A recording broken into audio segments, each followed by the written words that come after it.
সকালের আকাশটা কিছুটা মেঘলা দেখে যারা ভেবেছিলেন এক পশলা বৃষ্টিতে জুড়াবে প্রাণ, তাদের জন্য দুপুর গড়াতেই অপেক্ষা করছিল কেবল হতাশা। মেঘের দেখা মিললেও বৃষ্টির দেখা নেই এই মেগাসিটিতে। উল্টো বাতাসের 87% আর্দ্রতা ঢাকাকে যেন বানিয়ে তুলছে এক চলন্ত উনুন। সামান্য নড়াচড়াতেই শরীর বেয়ে নামছে ঘামের ধারা। আবহাওয়া অফিস আজ সকালে জানিয়ে দিয়েছে স্পষ্ট বার্তা, দুপুর পর্যন্ত বৃষ্টির কোনো সম্ভাবনা নেই রাজধানীতে। সকাল 6টাতেই ঢাকার পারদ ছুঁয়েছে 29.1 ডিগ্রি সেলসিয়াস।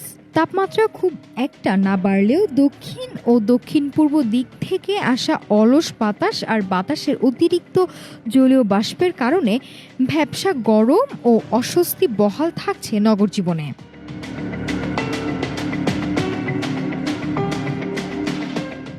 ঢাকার চিত্র যখন এমন ওষ্ঠাগত, তখন ঢাকার বাইরে দেশের 4টি জেলার উপর দিয়ে বয়ে যাচ্ছে মৃদু তাপপ্রবাহ।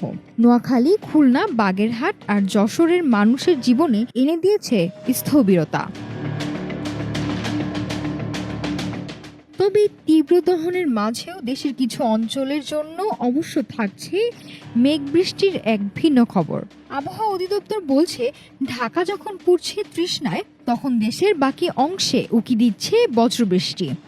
বিশেষ করে ময়মনসিংহ ও সিলেট বিভাগের অনেক জায়গায় ঝোড়ো হাওয়া সহ মাঝারি থেকে অতি ভারী বর্ষণের পূর্বাভাস রয়েছে।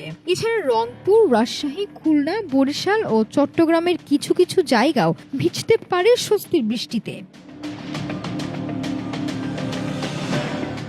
জলবায়ুর এই বিপরীতমুখী আচরণে রাজধানী জুড়ে এখন একটাই প্রার্থনা, কবে নামবে এক পশলা মেঘ ভাঙা বৃষ্টি। নাফিসা সামিয়া, ঢাকা টুডে।